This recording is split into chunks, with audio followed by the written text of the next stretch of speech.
Hey, John, new year, New us. new us. I like it. Big week for us, A. Thank you for showing up for this session wearing your number 12 Eagles Randall Cunningham jersey. Hey, we got to do something. It's the best I can do right now. Yeah, we're recording this the Friday before the Super Bowl that the Eagles will win against the Chiefs.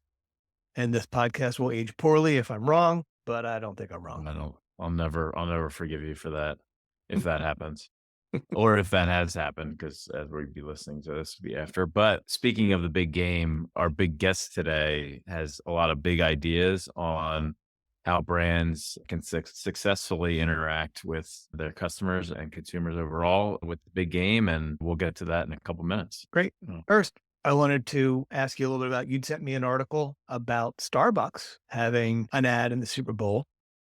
And you and I have been talking about Starbucks and some of the changes their new CEO and CMO have been making, coming in with a little bit of a reinvigoration and going back to kind of some of the brand's origin. Yeah, the Starbucks has been a little bit stale recently of late. The former Chipotle CEO, Brian Niccol, moved over to Starbucks and really trying to refresh what they're doing. You and I have had some gentle conversations about some Gentle. of the Yeah. So some of we've had some behind the scenes arguments that bubbled over into a LinkedIn post, didn't it? it did. It Yeah. did. All right. So let's share that.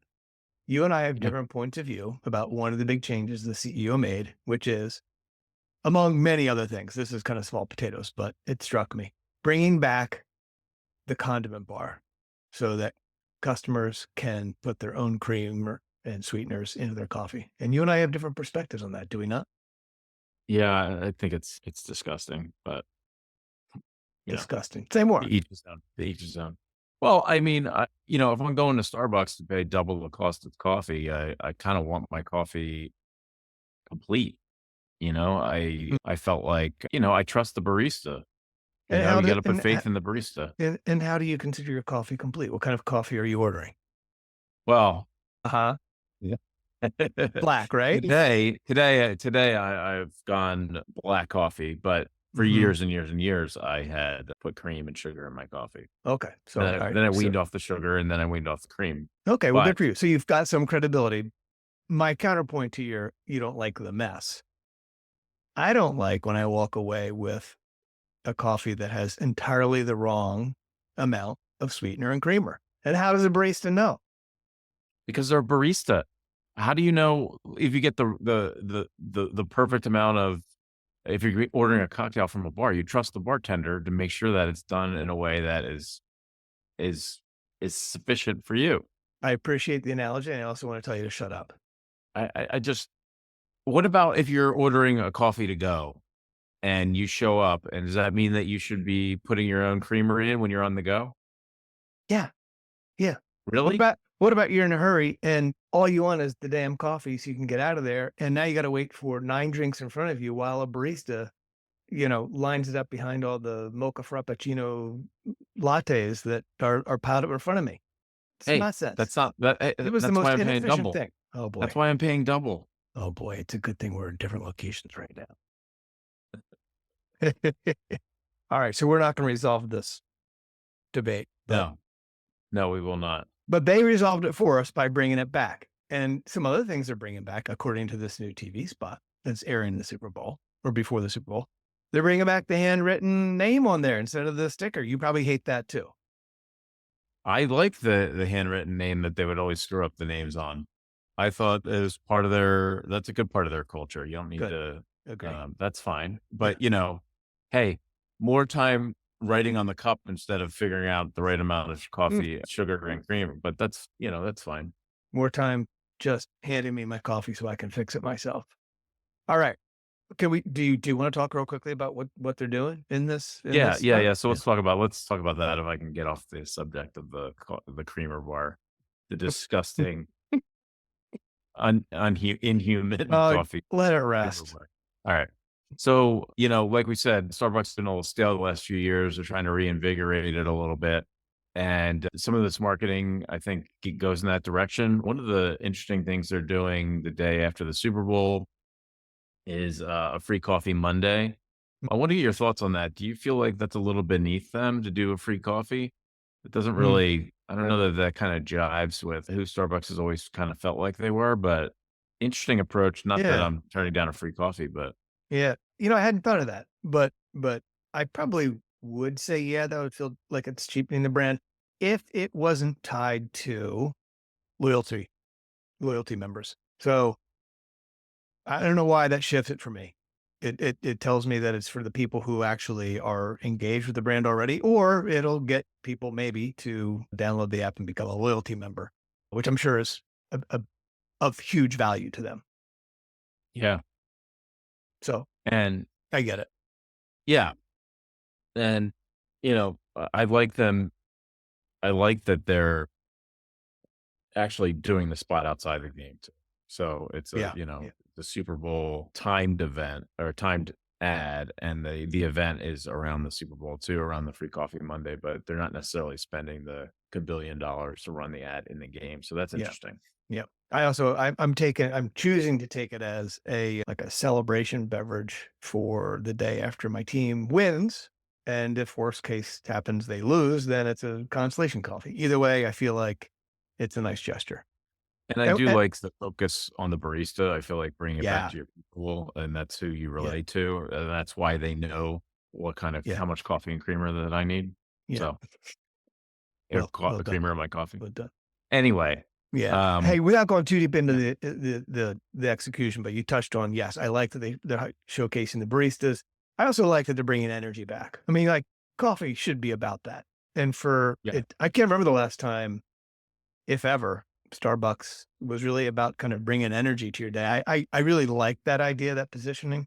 So, cheers to their new chief brand officer, Tressie Lieberman, and Anomaly for getting to, I think, a message that feels like a brand like, yeah, I might want to go back in there and kind of like feel the energy. yeah, and, since they're on every other block, you're probably near one. I So, am near one. Yeah. okay, Good. All right. So should we go over to our guest now? let's do it. All right, John, I'm real excited about our guest today. He's a 20+ year veteran in advertising and marketing roles. He's been a chief creative officer for a number of ad agencies, including Anomaly New York. He was the executive creative director for the Gray Group. Agencies he's helped lead were named Ad Age Agency of the Year. Twice were named to Fast Company's Most Innovative Companies. He's contributed to 5 top 10 Super Bowl ads. His work has been awarded at Cannes, D&AD, The One Show, Effies, and the Emmys. He's had a Major League Baseball campaign quoted by President Obama. He was named to Ad Agency's 40 Under 40 in 2015. And today, he's the founder of X&O, an agency focused on big ideas at pace from industry experts. Welcome to the show, Eric Segal. Thank you, fellas. Very nice to be here. Glad you're here. It hurt a little bit. I was listening to that intro. I'm like, wow, guys sounds like he knows what he's doing. And then I like that you threw the year in that I was 40 under 40 because I immediately started doing math and felt fucking old. So I was trying to think how gracefully to say that, but I think we're all could getting have just skipped the farther year. away from that. Yeah. Could have just left the year out. We will edit out the 2015 reference in post production here. Don't worry, Eric. You're not the oldest person on this call, and Brian makes sure to remind me of that at least on a every other day basis. And neither am I. So Yeah, that only leaves one of us. Eric, we're approaching the big game, the Super Bowl, this coming weekend, and I want to know, what really excites you about how brands are interacting with consumers today and things that they're doing with their spots. Yeah, I mean, the Super Bowl is a really interesting moment for brands because I think a lot of them play by a completely different set of rules than they usually do, which you can appreciate because you go, hey man, this is just fucking fun to play along. But on the other, it's a head scratcher because you go, there's certain things you're doing really, really well.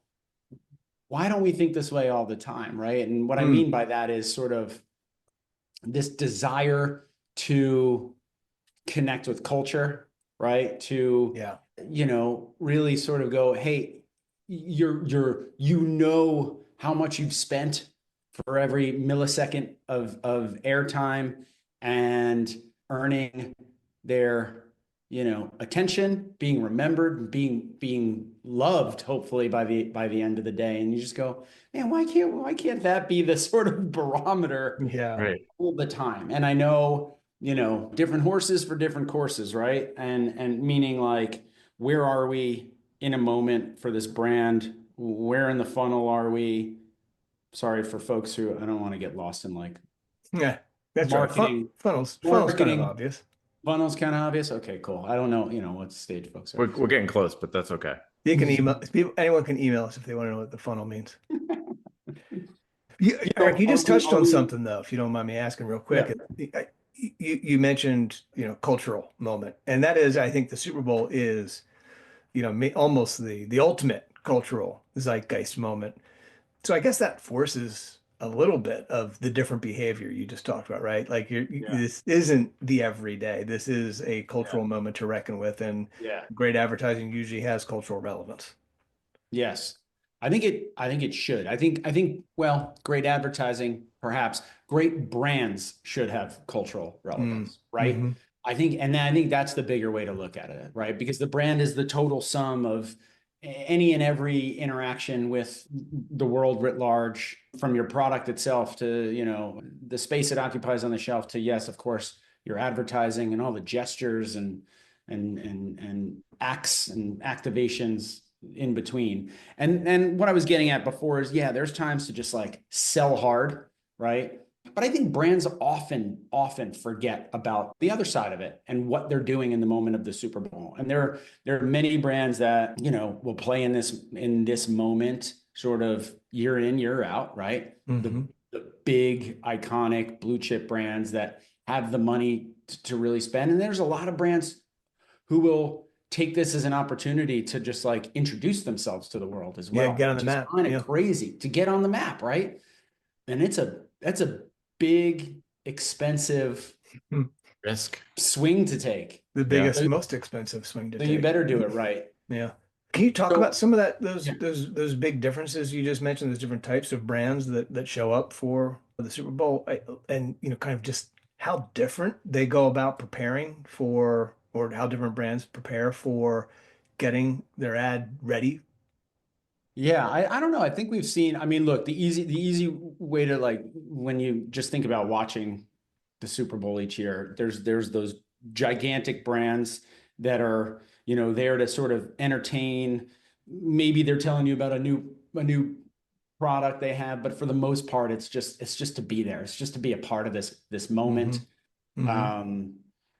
And then there are certainly brands, I think, every year that you just go, who are these players, right? New players in category, new brands entirely. And, a lot of times that's like, just remember my name. Just remember my name at the end of the day. Or is it, just look me up on, in the socials or visit my website. I think some of these brands have like real specific metrics they're going after. But I think those you see, I mean, look, you see the big wins every year and you see the big fails every year. And I guess you can kind of say you see them in both, but it hurts, I think, the big blue chip brands are going to be around no matter what, less than if you're a brand who's really stretching to play in this moment and spending these like $10 million to play ball here. Yeah. Like that's gotta hit. And I think there are some brands who will take a swing like that. And that's like, that could be their whole marketing budget for the year, Yeah. Yeah. The impact of that, of failing is, you can't, if you're taking that swing, it's gotta land, or you're in a lot of trouble. And it's just so interesting that the time for you to take that type of risk costs that much money, like it's like, you're developing something that you're just dying for attention on. You probably get away from what your brand is more than anything. And that's the thing you have to spend the most money on. But I think you just nailed a huge aspect of it. Like, I think there's permission for a brand to deviate from its playbook, right? When I say playbook, I mean, here's the campaign we're running for the year in whatever channel you want to talk about. But you've got certain maybe creative vehicles, certain sort of strategic messages you're leaning on. And I think in this moment you can go, all right, let's push pause on that and change gears, because this is a very, very unique moment in time. You got audience has an incredibly different relationship to viewing advertising in that moment, right? It's welcomed as opposed to something you're avoiding. I think that's a huge distinction, right? Right. But I do think you still need to be true to the soul of the brand and the core of the brand and the DNA of the brand. And I think you will see in this moment brands who stray too far. And it either feels like inauthentic if you know that brand and there's a disconnect. And so therefore you're not actually building upon the brand the way we were just talking about it being in the total sum, because you're sort of building equity into another pile somewhere else that doesn't actually, do you know what I mean? It's not like compounded for everything else you've done. Yeah. And then I think other times it's like, it's try hard, right? And everybody's fucking savvy out there, and you get the eye rolls, or, you see something that's a little cringy and you're just like, that wasn't them. You know what I mean? They're trying to play into something in culture, and the fit isn't there. The payoff when the brand finally shows up isn't there. And I think you see that a lot too. And that's a real big watch out for me when working on something for Super Bowl, is to really make sure, even if you're like I said, changing up the playbook, even if you're taking a wild swing, it's still there's gotta be some truth in it, both like a cultural truth, but there's gotta be like a brand, something that fits, and it doesn't feel like this thing's out of nowhere to where it's a head scratcher at the end of that spot.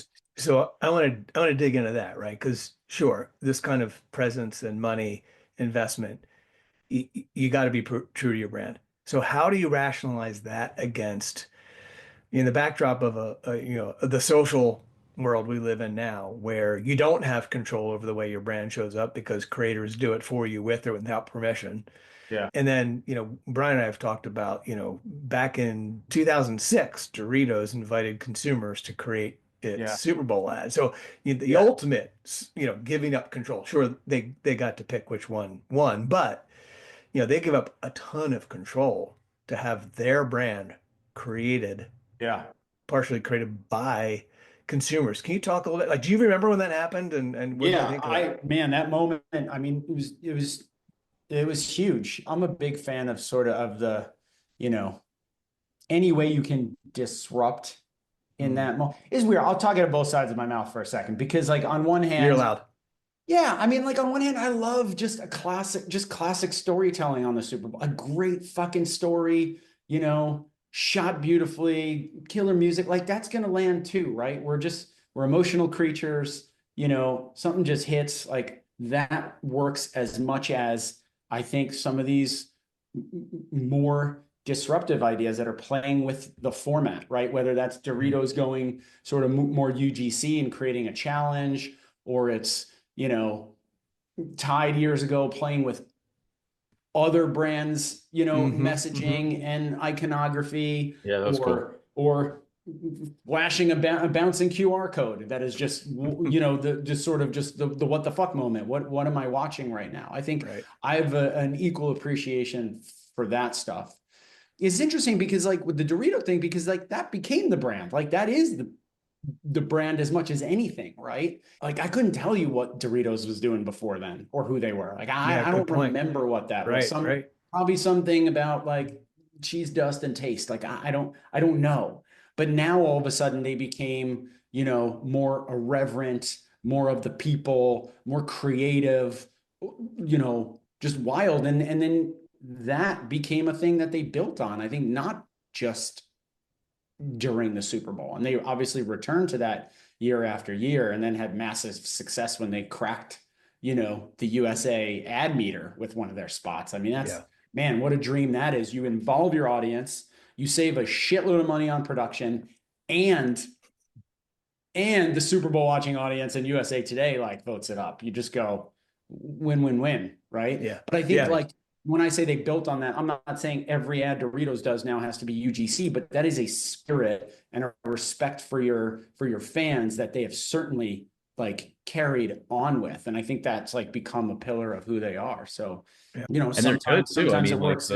Yeah. I mean, the one that they shot for this year, the one that a fan shot was it's a good commercial, with aliens and being trying to abduct a bag of Doritos. I mean, it was shot really well. And, one, like you said, you're saving the money, but also you're getting the interaction from people that eat their product. And so you're kind of driving that community engagement, and, Totally. and that's what you die for that. Totally. And I think also, like, pre then and pre YouTube and, pre Instagram and Twitter, and the metrics for success on the Super Bowl were very different too. Like, you were just vying for 100 million plus eyeballs, right? Yeah. Or 200 if everyone's got two eyes. Yeah. But that all changed when now it's it's the conversation for 2 weeks leading up. And now, even a few years ago, it shifted to like, what the fuck are we doing Monday? So now it's like, you know what I mean? That Right. window has just grown, and you have to have a very different playbook. I think it's okay if you're still going all in on only that moment, if you crush it, but like, you really got to think about the totality of that. And like, that playbook for Doritos is one way to do that, right? You're engaging your audience for a really long time, inviting them into this contest, if you will, Yeah. So that concept of, user generated content, UGC, that you mentioned, for some brands, that's a way in. For others, they continue to use kind of the same old playbook of, they have an agency of record. They spend 7 to 9 months prepping for a Super Bowl commercial, and it's a little bit episodic. They're one and done, moving on to the next, back to their playbook. And then let's get to the reason you're here. You're looking to do something very different from that traditional agency of record model. Can you talk a little about how that in general is being disrupted, and kind of how your role in that? Yeah, I mean, look, my whole career pre X&O was spent at big agencies that sort of played that AOR role, sat at the center of an IAT, the interagency team. Like, we really were the focal point for big iconic brands, and I love that. But there were a lot of pain points on our side. I heard for too long all the pain points from my clients as well. And we can share some of those with you too. Yeah, we can definitely talk about some of that. But like, my partner Brett Banker and I really wanted to set out not just to do our own thing, but to do something different that addressed all that. And I think there are a couple sort of macro trends in the industry we wanted to focus on. I mean, one was there was a massive sort of growing super senior, especially talent pool out there. The timelines and budgets were both shrinking. That's kind of been a forever thing. And, something I dealt with personally was just the more senior I got, the further I got away from the work. And you realize, like, man, there's so many people who have been doing this a long time, like, have the experience, have the instinct, have the talent and the taste to just like crush a thing, but they're juggling 15 different accounts or running a department and, growing talent. And you go, they don't have more than 15 minutes to actually put against a real problem or a real sort of brand challenge. So if you're hearing that, I go to the idea of, like, you're a really great writer and you get more and more exposure, more and more experience. And as you get good, they give you people to manage and more clients to take on, and you get distracted. Is that a fair, like, I think summary? I think it's a little, it's a weird, I mean, look, I guess that applies to many career paths, right? You get more senior and you go into a management role, but a lot of times that management role is still doing the thing that you were doing before. Whereas like in creative advertising, like it's a very, very different skill set. And I think some people are like made for it, whether that's managing clients, managing teams of people, managing careers, mentoring. Like, those are all really, really different skill sets than like coming up with a great fucking idea or crafting the hell out of something, right? They're really, really different. And I think we put people on the same path. They're on the same ladder. And you get to a point. I was guilty of it too. I had like exceptional people who were, it's not even like, were they good at managing or not? Like, they were just exceptional at a certain thing, whether that's, we were talking about culture, like just coming up with ideas that would resonate in culture. They just had like a sixth sense for it, right? Versus somebody else who is the best comedy writer you've ever met.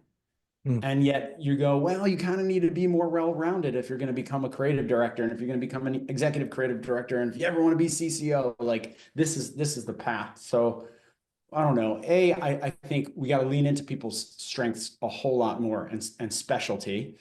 But yes, to answer your question, like as a super senior leader in an agency, yeah, you move away from doing that thing and you're tasked with more. And, when you're running a department of 100 folks or trying to win new business and thinking about the bottom line, like you just don't have as much time to solve your clients' problems. So our bet at X&O was, let's go super senior talent only. And, so we have no hierarchy, we have no junior staff, no mid-level staff.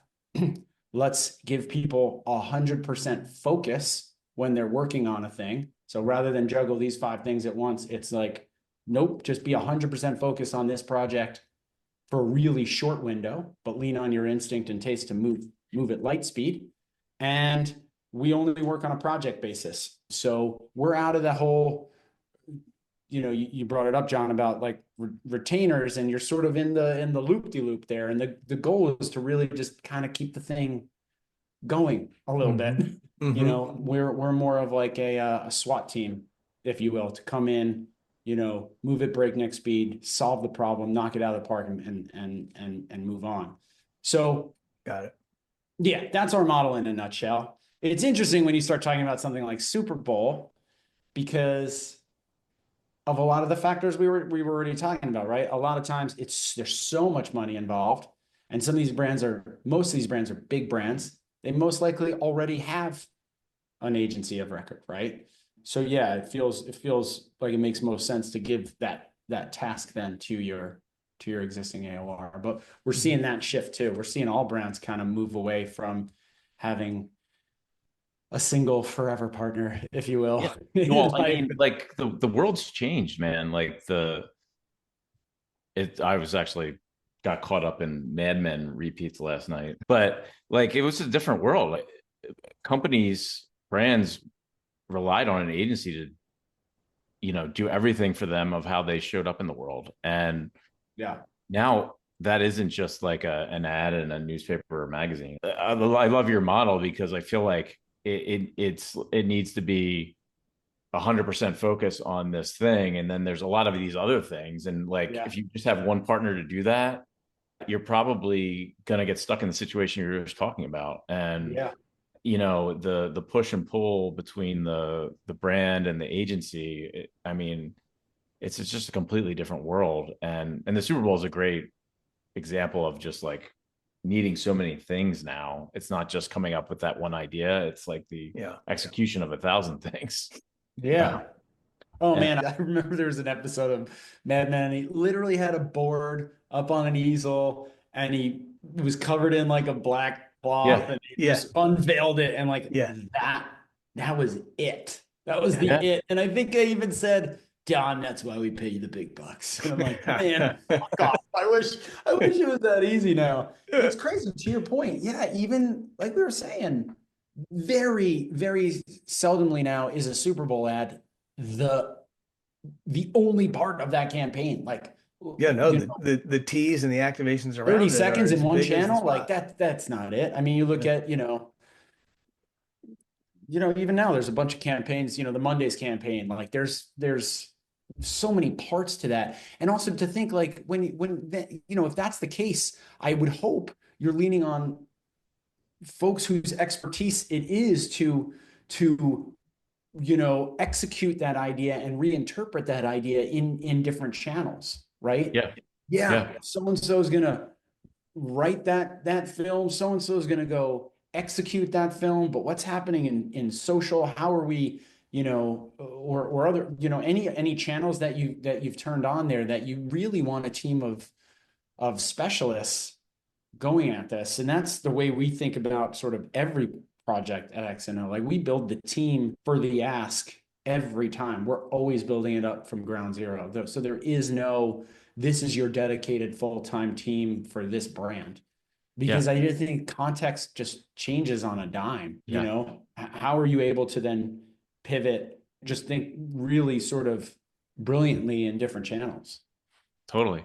And like when you're talking to executives at brands, like, how has what they're looking for changed? Are they asking for different things in different ways? Yeah, I mean, look, the CMO. I mean, just going back to Don Draper time, like, Mhm.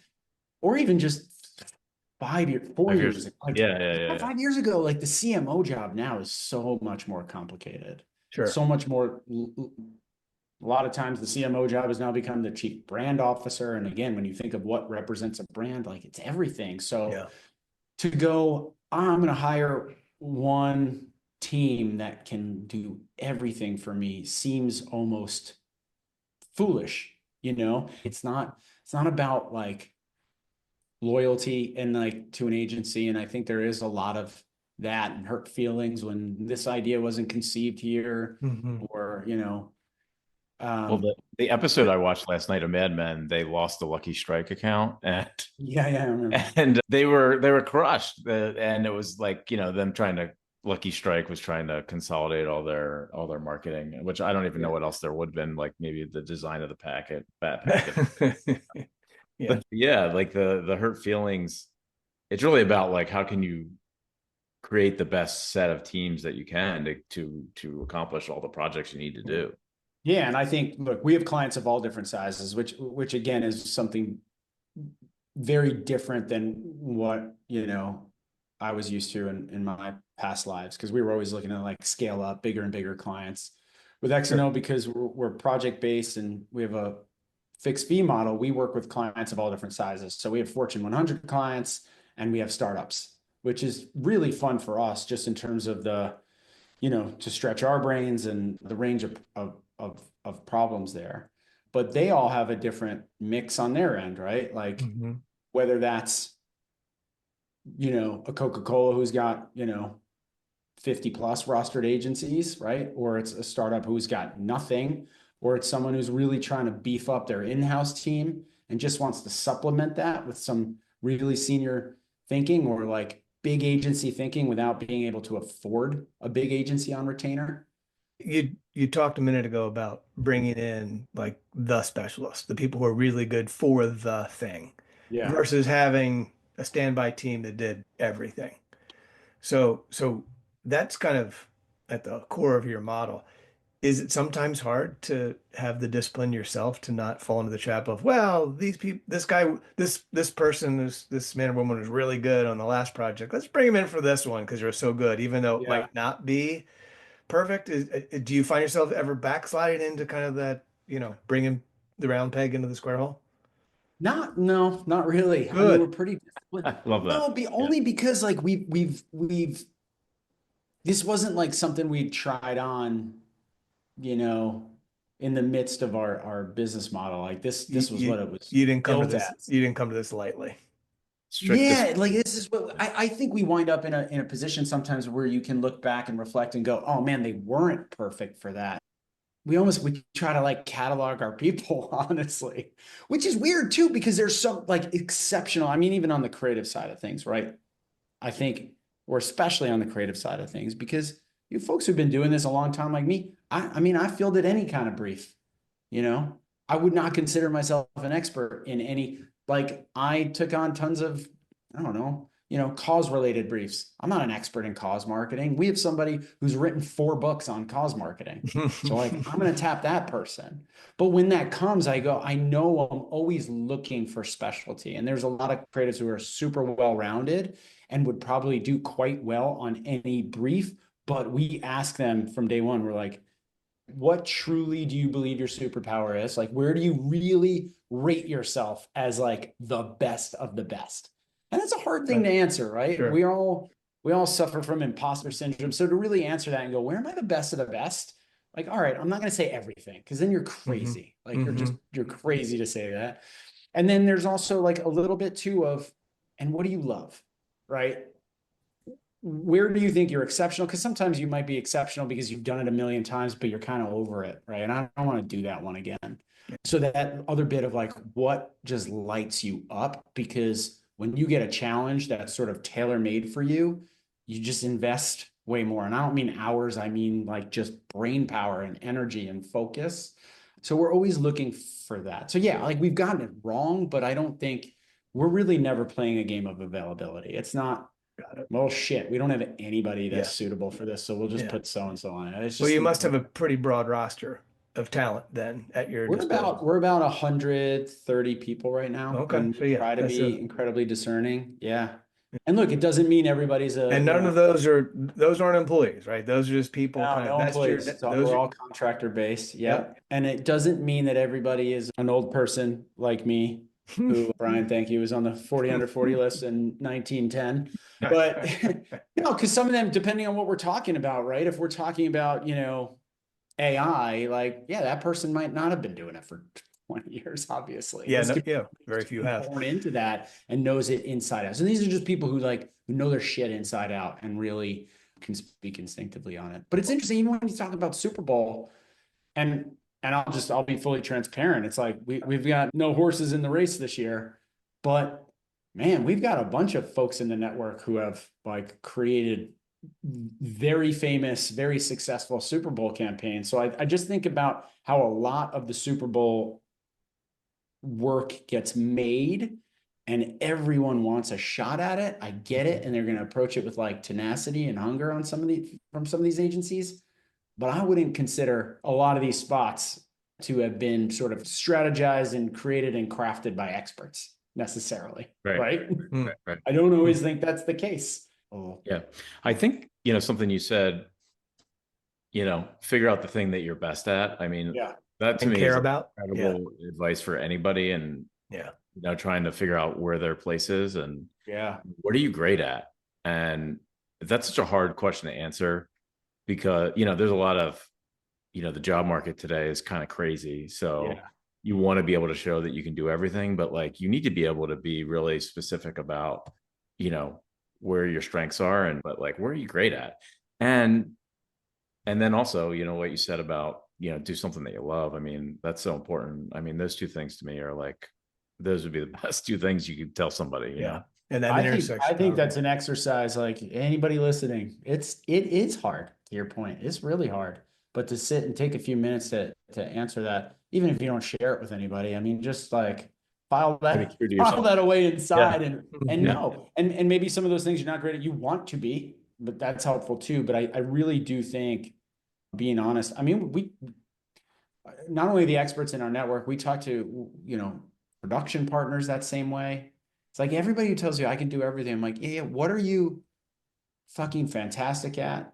What do you wish you're really good, but you wish you were a little better? And what are you don't call me for that. That's not my thing. And I respect an honest answer there much more than, no, we can do it all. And I think when you hear that, I go, I don't believe you. I just don't believe you.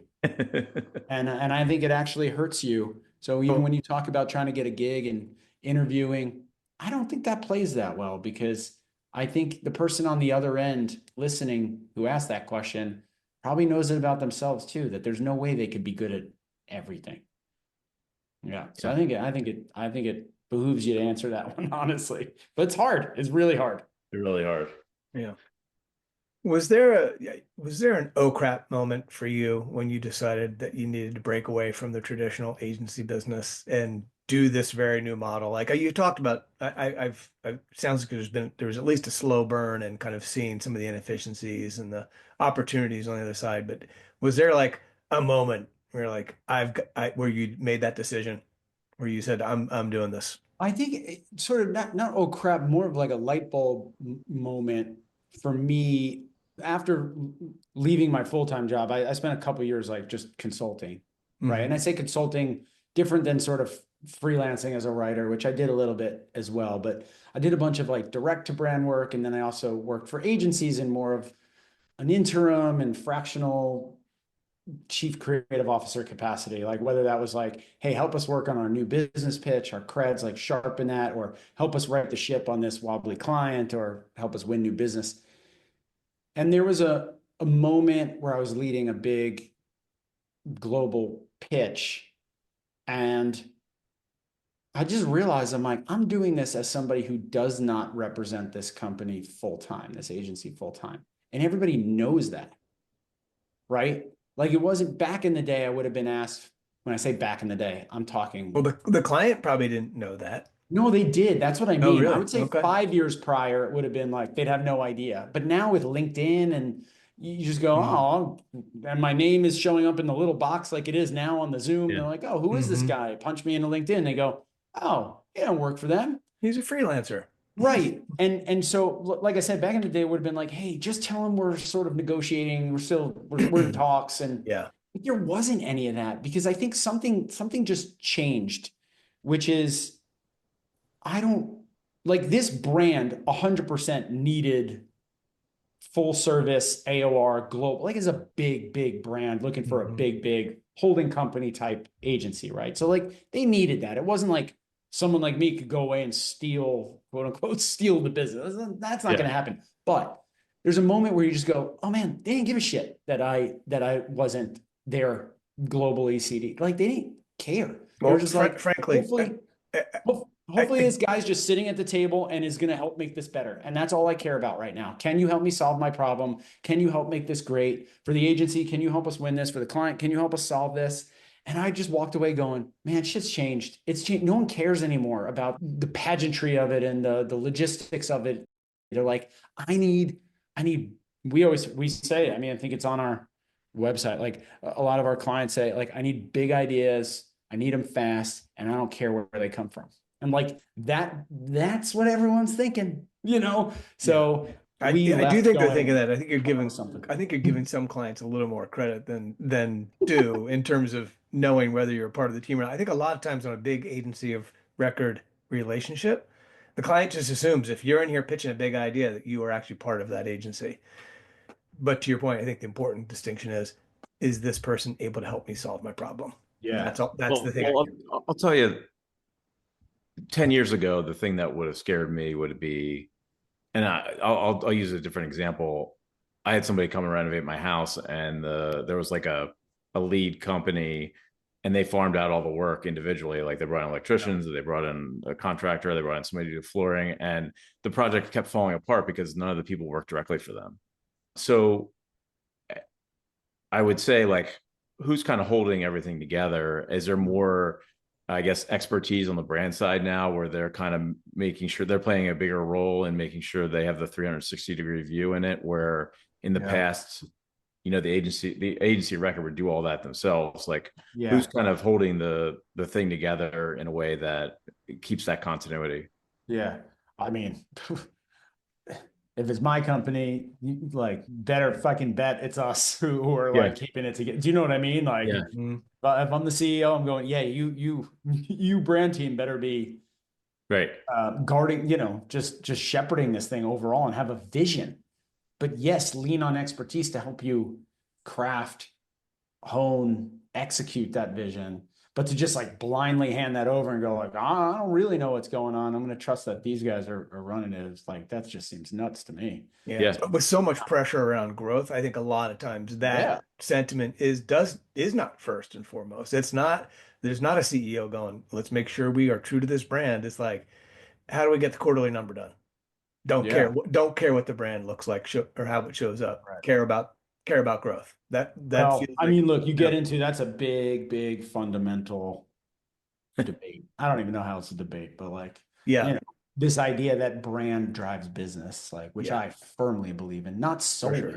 But like I said, we are irrational creatures, man. Like there's an obvious value exchange that, and I even hate using the word consumers because it's like I'm talking about people who are not me, us, all of us. Like, like we're savvy. Like I want to know what the value exchange is. What am I getting for my hard-earned money, whether we're talking services, goods, whatever.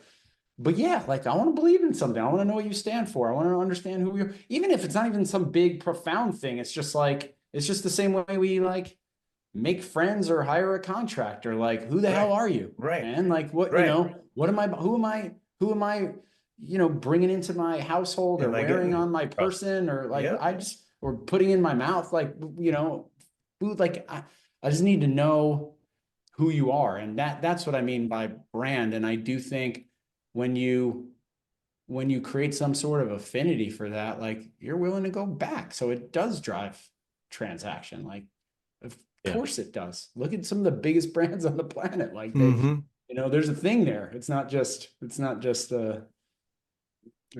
the register. So yeah, but anyway, I digress.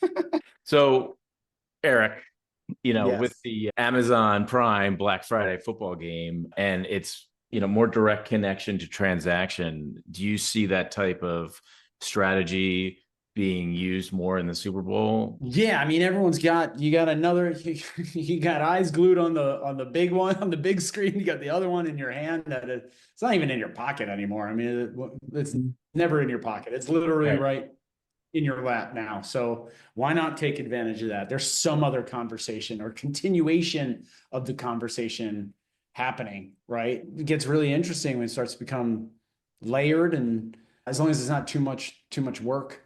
Also, man, you look at what was slightly different, but what Verizon did last year with Beyonce and dropping the worked for her. She was dropping news about an album while simultaneously touting the power of their network. Like, I mean, that's the stuff I get excited about, because you're like, yeah, why not? It's so many things are going on at once. And I think, like I said, we're all savvy to the value exchange. So why not?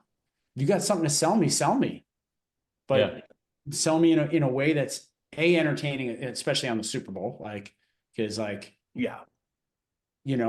but then you've got me. You got a captive audience. You've got me. What's next? Then I ignore the subsequent commercial, and I don't even know what that next one is. By the way, that's the hardest thing, is following a great commercial when everyone's looking away from the screen, talking to their friends on the couch, or looking, or tweeting about how funny it was, By the way, I'm always constantly entertained. Every year, there's at least one or two advertisers who just didn't get the memo that they're supposed to be entertaining in this forum. It's so sad to see the money just swirling down the toilet, because they're the ones that when they come on, people are just like, okay, now I can run to the bathroom. Yeah. Okay, now I can just lit $10 million on fire. Yeah.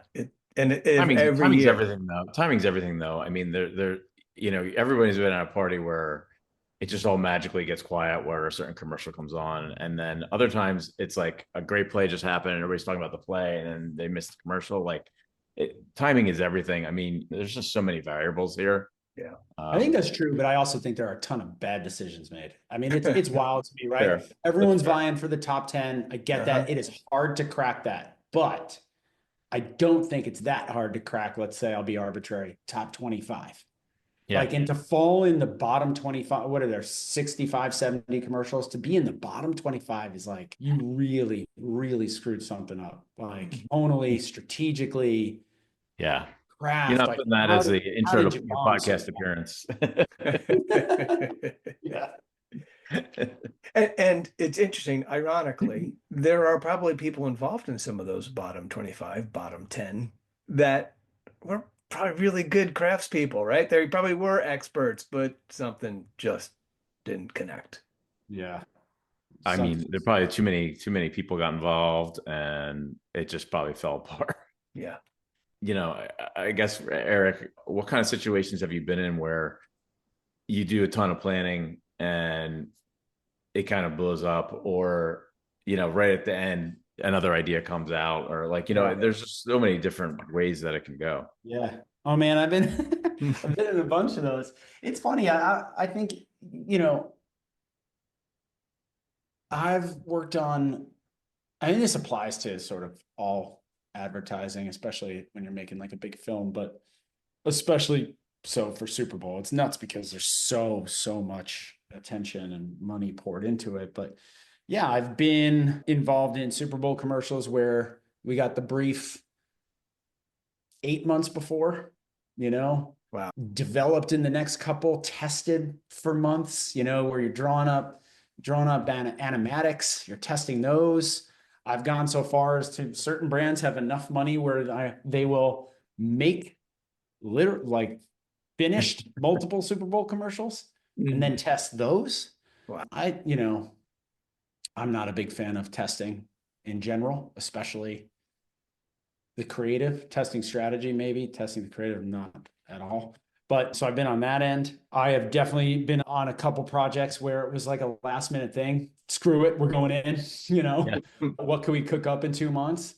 I've been on a couple projects where you really did get out in front of it, but then it died kind of real close to a moment in time where you probably have to pull the plug entirely, but we rebooted. And the reason one thing, because illegal, the NFL, I remember, pushed against something we made, and we're like, you can't air that, can't run that. So we pivoted. Ouch. One time it was due to talent. We pivoted.